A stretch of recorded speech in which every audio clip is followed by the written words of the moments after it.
the Shiksha Coaching and Commerce classes, and today we going to learn exercise 1.2 next sum, जिसमें हम आज rate of interest कैसे निकालते हैं वो सीखेंगे।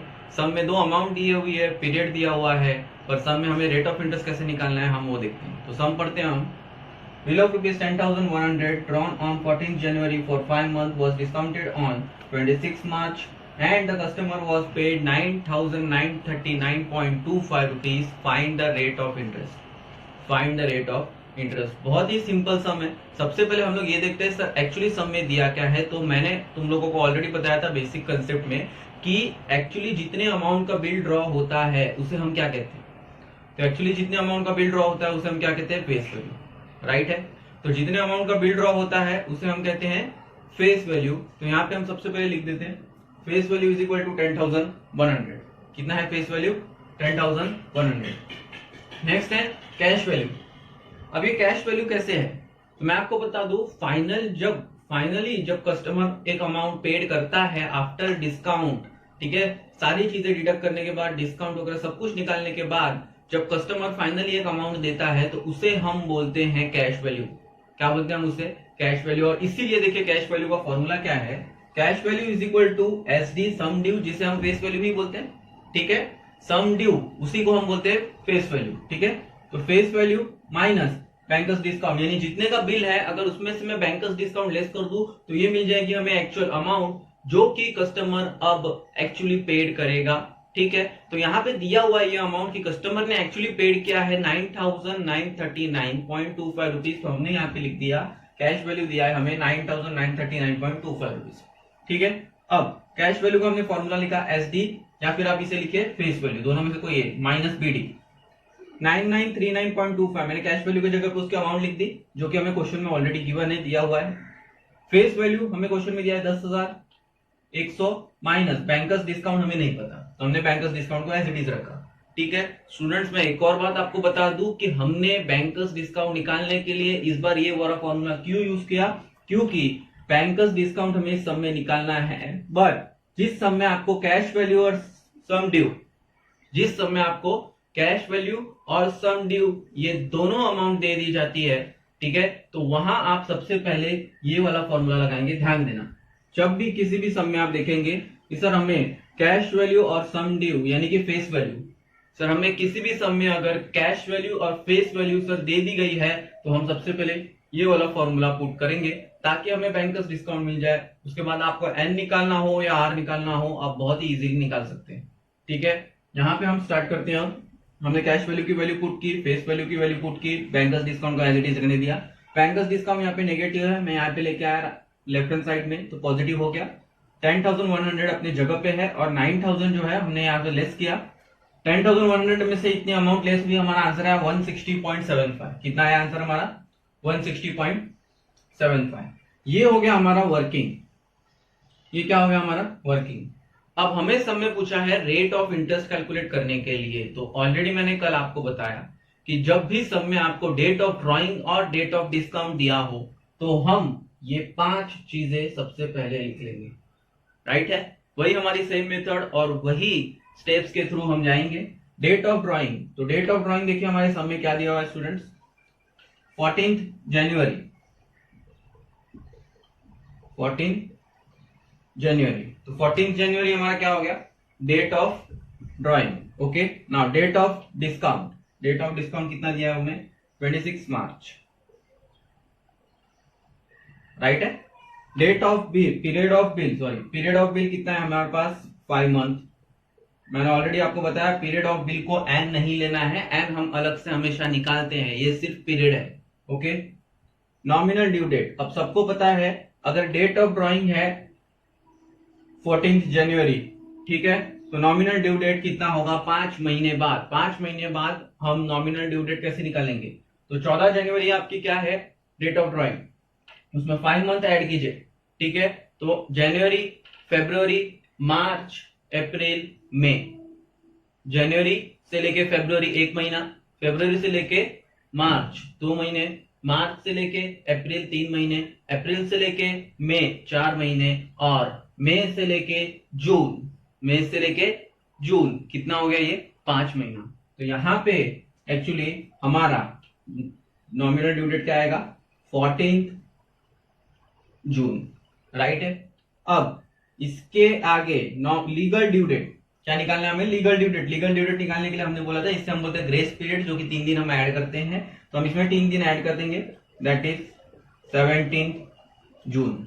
ये हमें सब क्या मिलेगा, पूरा का पूरा हमारा जो 5 सबसे इंपॉर्टेंट चीजें थी वो हमने यहाँ पे निकाल ली, राइट है। अब सेम थिंग मैंने आपको बताया था, हमें अगर सब में n निकालना है तो हमें क्या करना है, तो अगर हमें सब में n निकालना है तो हम सबसे पहले क्या करेंगे, मार्च अप्रैल मई जून, ये टेबल मैंने बनाया। ये टेबल मैंने कैसे बनाया ध्यान देना, यहाँ पे मैंने ऊपर हेडिंग लिखा हुआ है number of days from the date of discount to legal due date, number of days from the date of discount to legal due date. तो ध्यान देना, अगर हम लोगों ने यहाँ पे date of discount to legal due date calculate किया तभी n का आंसर आएगा, क्योंकि सब में डेट ऑफ डिस्काउंट दिया है। जिस सब में डेट ऑफ डिस्काउंट नहीं दिया रहेगा उसे हम किस मेथड से करेंगे वो मैं आपको बताऊंगा, ठीक है। तो यहाँ पे हमने स्टार्ट किया, डेट ऑफ डिस्काउंट हम देखते हैं कितना है, मार्च है, तो हमने यहाँ पे कौन से कॉलम से स्टार्ट किया, मार्च के कॉलम से, राइट है। हमें कहां तक जाना है, लीगल ड्यू डेट तक। तो देखिए लीगल ड्यू डेट हमारा क्या है 17 जून, जून मंथ है ना, तो जून मंथ में हम गए यहाँ पे, राइट है। तो मार्च से जून, अब मार्च में 26 मार्च, स्टूडेंट्स मैंने आपको ऑलरेडी बताया था डेट ऑफ डिस्काउंट कैलकुलेट करते वक्त क्या डिस्काउंट की डेट हम लेते हैं जिस डेट पे वो डिस्काउंट हुआ है, नहीं। तो हम क्या करेंगे यहाँ पे सिंपल, मार्च में कितने डेज होते हैं 31, ठीक है, उसमें से हम 26 लेस कर देंगे, कितना मिला 5, कितना मिला हमें 5, 31 माइनस 26 कितना मिला आपको 5। तो यहां पे आपने कितने डेज के लिए यूज किया 5। नेक्स्ट, अब आपका बिल, आपका लीगल ड्यू डेट क्या है 17 जून, यानी कि अगर मैं बात करूं अप्रैल महीना तो वो आपने पूरा यूज किया है 30 डेज, अप्रैल में कितने डेज होते हैं 30, ठीक है। आपको जून में आपका बिल है लीगल ड्यू डेट, यानी कि मई के भी आपने पूरे 31 डेज उसमें यूज किए हुए हैं। जून में अगर हम जाएं तो जून में देखिए यहाँ पे 17 जून, क्या बात है यहाँ पे 17 जून, तो 17 जून यहाँ पे हम 17 तारीख ले लेंगे, क्योंकि 1 जून से लेके 17 जून हम ये 17 दिन यहाँ पे काउंट करेंगे, 17 डेज हम यहाँ पे काउंट करेंगे, राइट है। अब हम इन सबको ऐड करते हैं, ओके। अब हम इन सबको ऐड करते हैं, ये आएगा कुछ 30, 31, 61, 61 plus 5 that is 66 and I think it should be 83, okay. कितना आ गया ये 83 डेज, कितने आ गए ये 83 डेज। अब हम यहाँ पे क्या निकालेंगे आगे, कल की मेथड के हिसाब से same, n is equal to 83 days. हमें r किस में निकालते हैं हम हमेशा, r हम निकालते हैं हमेशा किस में, पर ईयर, पर एनम में निकालते हैं, इसीलिए हमें n भी क्या करना पड़ेगा, पर ईयर में कन्वर्ट करना पड़ेगा, जिसके लिए एक साल में 365 दिन होते हैं, 365 डेज होते हैं। तो हम यहाँ पे 83 डिवाइड बाय 365 हम लोगों ने यहाँ पे लिख दिया, 83 डिवाइड बाय, हमें यहाँ पे n मिला 83 अपॉन 365। हमें क्वेश्चन में निकालना क्या है r, क्या निकालना है हमें क्वेश्चन में r। अब हम r कैसे निकालेंगे, तो r किस फॉर्मूले में आएगा, हमारे बैंकर्स डिस्काउंट के फॉर्मूले में r आएगा।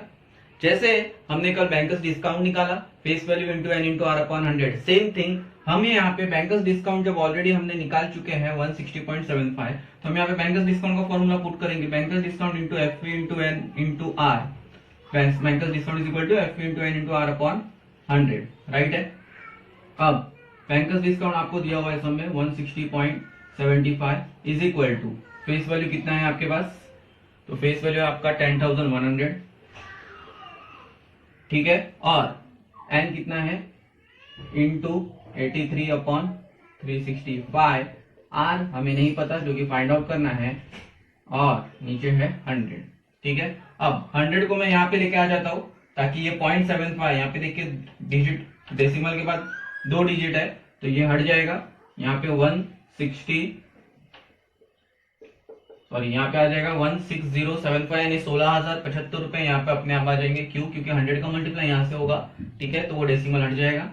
अब यहाँ पे बचा हमारा 10,100 इंटू 83 अपॉन 365 इंटू आर, अब 10,100 into 83 divide by 365 into R, ठीक है, बहुत ही सिंपल है। सबसे पहले हम क्या करेंगे, ये और ये दोनों 5 के टेबल में आता है, हम इसे कट कर लेंगे, 5 के टेबल में ये 2020 कट होगा और ये होगा 73। अब और सिंपल करने के लिए हम क्या करेंगे, 83 में 73 से डिवाइड करेंगे तो हमारा आंसर जो है, जब हम 83 में 73 से डिवाइड करेंगे तो हमारा आंसर कुछ इस तरीके से आता जाएगा 1.1365, इस तरीके से आंसर आके आते जाएगा। तो हम उसे क्या कर लेंगे, हम लिख लेंगे 2020 इंटू, इसका डिवाइड करने के बाद कितना आ रहा है 1.136 आ रहा है, यानी 5 से ज्यादा है 6, तो हम इसे कर लेंगे 1.14, क्या लिख देंगे हम इसे 1.14 इंटू आर, यहाँ पे हमारा आया 16,075, ये हमारा एज इट इज है, ठीक है। अब इसे जब आप मल्टीप्लाई करेंगे तो आपका आंसर आएगा 2302 इंटू आर, यहाँ पे हमारे पास ऑलरेडी क्या है 16,075। स्टूडेंट्स टेंशन लेने की जरूरत नहीं है इस सम को देख के, ये मेरा सिर्फ एक एग्जांपल का सम है। आप जब एक्चुअल सम करेंगे तो इतना ज्यादा कैलकुलेशन नहीं आएगा, और बोर्ड में आपको जो सम्स आते हैं उसमें ये डिफिकल्ट कैलकुलेशन जितने डेसिमल वाले नहीं होते, वहां पे नॉर्मल सम्स होते हैं जो कि जल्दी से जल्दी कैलकुलेशन में सॉल्व हो जाए, ठीक है।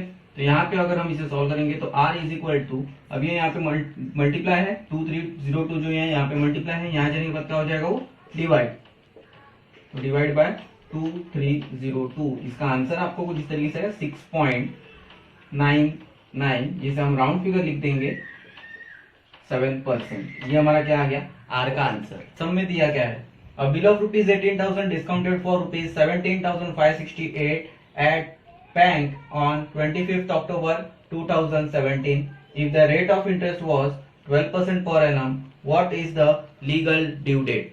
What is the legal due date? अब हम इसे कैसे करेंगे, बहुत ही सिंपल तरीके से करेंगे हम इसे स्टूडेंट्स, कि सबसे पहले सम में दिया क्या है। तो सम में हमें देखिए सबसे पहले दिया हुआ है bill of rupees 18,000 discounted for 17,568। ये जो फर्स्ट लाइन है ये स्टूडेंट्स को पढ़ने के बाद बहुत मुश्किल हो जाती है कि सर एक्चुअली इन दोनों में कौन सी अमाउंट हमारी फेस वैल्यू है और कौन सी अमाउंट हमारी कैश वैल्यू है, ठीक है। तो मैं आपको बहुत ही सिंपल तरीके से बता दूं, कैश वैल्यू का मतलब क्या होता है कि फेस वैल्यू में से डिस्काउंट लेस करने के बाद जो अमाउंट बचती है उसे हम कैश वैल्यू बोलते हैं, राइट है ना। तो फेस वैल्यू में से एक्चुअल अमाउंट में से जब हम डिस्काउंट लेस कर देते हैं बैंकर्स डिस्काउंट, तो हम उसे बोलते हैं क्या कैश वैल्यू। यानी कि एक बात तो सिंपल है कि सर कैश वैल्यू जो है वो फेस वैल्यू से हमेशा छोटी होगी, क्या होगी छोटी होगी, स्मॉल होगी ना। क्यों, क्योंकि सर कैश वैल्यू का मतलब है फेस वैल्यू में से कुछ अमाउंट कम कर देना। अगर फेस वैल्यू में से कुछ अमाउंट में कम कर दो तो कैश वैल्यू मिलती है, इसका मतलब कैश वैल्यू जो है वो फेस वैल्यू से हमेशा छोटी होनी चाहिए। तो देखिए हमने यहाँ पे क्या लिखा, फेस वैल्यू लिखा हमने 18,000, कैश वैल्यू लिखा हमने 17,568। ओके, हमने फॉर्मूला अभी लास्ट समय भी देखा, cash value is equal to face value minus bankers discount, ठीक है। अब कैश वैल्यू का अमाउंट हमने लिखा 17,568, फेस वैल्यू है 18,000 minus BD, as it is रखने दिया हमने, बीडी हम यहाँ पे लेके आए प्लस हो गया, और 17,568 हम वहां पे लेके जाएंगे माइनस में जाएगा। आंसर कितना आएगा हमारा 432, कितना आएगा हमारा आंसर 432। ये 432 हमें क्या आया है बैंकर्स डिस्काउंट, क्या आया बैंकर्स डिस्काउंट। अब कुछ स्टूडेंट ये सोचेंगे कि सर अब 432 हमें बैंकर्स डिस्काउंट मिल चुका है, हम एक काम करते हैं सर, अब हम सीधा कैलकुलेट करना शुरू करते हैं एन। तो सर एन हम सीधा कैलकुलेट करना शुरू कर देते हैं। हमारा तो वही मेथड है कि डेट ऑफ ड्रॉइंग, फिर डेट ऑफ डिस्काउंट, फिर पीरियड ऑफ बिल। तो मैं आपको यहाँ पे ये बता दूं कि इस सम में, ठीक है, मैं आपको अभी यहाँ पे ये बता दूं कि इस सम में सबसे पहले ध्यान देना कि पूछा क्या है। तो इस सम में आपको सबसे पहले ये पूछा है कि find what is the legal due date. सब में पूछा है what is the legal due date, यानी कि लास्ट, एकदम लास्ट ग्रेस डेज मिला के बिल का लास्ट डेट क्या होगा वो आपको यहाँ पे पूछा गया है। बट प्रॉब्लम ये है कि इस सब में आपको पीरियड ऑफ बिल तो दिया ही नहीं। क्या इस सब में आपको पीरियड ऑफ बिल दिया है? नहीं दिया है। अगर इस सब में पीरियड ऑफ बिल ही नहीं दिया है, ना तो इस सब में डेट ऑफ ड्राइंग दिया है, तो अगर इस सब में पीरियड ऑफ बिल और डेट ऑफ ड्राइंग दोनों नहीं दिया है तो क्या करें हम, फिर तो हम वो बना ही नहीं सकते कि हमारा जो मेथड है date of drawing, date of discount, period of bill, कोई मतलब ही नहीं है, क्योंकि डेट ऑफ ड्राइंग से ही हम नीचे लिखेंगे। तो इस सब में पीरियड ऑफ बिल जब मिसिंग है, पीरियड ऑफ बिल यही चीज नहीं दी है, तो हम इसे अलग तरीके से करेंगे। और तरीका कुछ इस तरीके से होगा कि हमने बैंकर्स डिस्काउंट निकाल लिया कितना 432, कितना निकाल लिया हमने 432। यहाँ पे बहुत ही सिंपल है ये, हम क्या कर देते हैं सीधा बैंकर्स डिस्काउंट का फॉर्मूला पुट कर देते हैं, face value into N into R upon 100। Bankers discount हमें मिल चुका है 432 is equal to face value है 18,000 इनटू एन कितना है आपके सम में पता नहीं, आर आपको पता है कितना है आपके सम में, आर देखिए क्वेश्चन में दैट इज 12%, 12 डिवाइड बाय 100। अब 100 को मैं यहां लेके आ जाऊं 432, ये 100 यहाँ पे मल्टीप्लाई हो जाएगा, यहाँ पे 43,200 18,000 इंटू एन इंटू 12। ठीक है, आप चाहें तो 12 का मल्टीप्लाई आप 18,000 में कर लें, यहाँ तो फिर 12 को यहाँ लाके डिवाइड कर दें, divide by 12 is equal to 18,000 into N. इसे हम डिवाइड कर लेते हैं, 12 3 जा 36, ओके 4 3 7 7 and 2 4 12 6 जा 72। आंसर आ रहा है हमारे पास 3,600। 3,600 is equal to 18,000 into N. ठीक है, 3,600 is equal to 18,000 into N. N is equal to 3,600। अब देखिए मैं आपको फिर से एक बार बता दूं यहाँ पे कि एन कैसे कैलकुलेट करते हैं। तो एन को हम यहीं पे रहने दें, ओके 18,000 को यहाँ लेके आऊं मैं, क्या हो जाएगा ये डिवाइड, क्योंकि वहां पे क्या है ये मल्टीप्लाई, राइट है ना। अब देखिए यहाँ पे आप क्या करेंगे, इसे एन इज इक्वल टू, अब यहाँ पे हम क्या करेंगे, इसे आप इजिली 20 कट कर ले, और यहाँ पे आप टेबल सीधे सीधे यहाँ पे है 36 1 जा 36 एंड 36 5 जा 180। अगर किसी को 36 का टेबल नहीं आता, नॉर्मल स्टूडेंट्स को नहीं आता, तो आप यहाँ पे छोटे टेबल से 3 से 4 से आप इजीली इसे कर सकते हैं। तो ऊपर हमारे पास बचा 1 और नीचे बचा 5। एन का आंसर आ गया हमारे पास 1/5। क्या आ गया हमारे पास एन का आंसर 1/5। बट ये जो एन का आंसर है ये आया है हमारा years, N is equal to 1/5 years. But हमें यहाँ पे निकालना है लीगल ड्यू डेट, तो हमें अब इस सब में उल्टा जाना है। इससे हमें अगर लीगल ड्यू डेट कोई निकालनी है तो हमें डेज निकालना बहुत ज्यादा जरूरी है। तो जब हमारे पास ईयर्स है और हमें डेज निकालना है, तो उसे हम निकालने के लिए 365 से मल्टीप्लाई कर देंगे, क्योंकि आपको याद होगा जब हमें डेज से ईयर में कन्वर्ट करना था तो हम क्या करते थे, 365 से डिवाइड करते थे। क्या करते थे हम, 365 से डिवाइड करते थे। अब हमें उल्टा करना है, ईयर्स से हमें डेज में कन्वर्ट करना है, तो हम यहाँ पे 365 से मल्टीप्लाई कर देंगे। तो n is equal to 1/5 into 365। अब यहाँ पे लिख देंगे हम days. n is equal to 5 और इसे हम कट करेंगे, ये आ जाएगा 73। ये आ गया आपका क्या 73 डेज, राइट है ना। ये आपका क्या आ गया 73 डेज। अच्छा आपको याद है n हमारा क्या आता था, n हम वो निकालते थे जो कि हम कॉलम को, जो टोटल कॉलम का जो हमारा होता था, टोटल का जो हमारा फिगर होता था डेज का, उसे हम कहते थे n। क्या कहते थे हम, n। आपको याद होगा ना। ठीक है, हम इस तरीके से टेबल बनाते थे, इस तरीके से हम टेबल बनाते थे, और यहां जो हमारा टोटल होता था, सपोज टोटल है अगर हमारा 100, तो हम क्या लिखते थे यहाँ पे n is equal to 100, right है ना।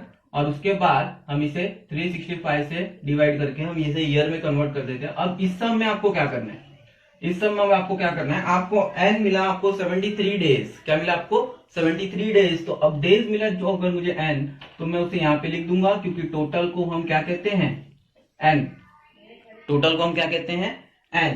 तो हमने यहाँ पे लिख दिया ना। ठीक है, तो अब यहाँ पे हम काउंट करें। आप बताइए ये टेबल हमारा बनता कैसे है, सबको याद है, बहुत ही सिंपल है। ये हमारा टेबल कैसे बनता है, from the date of discount to legal due date. कैसे बनता है, डेट ऑफ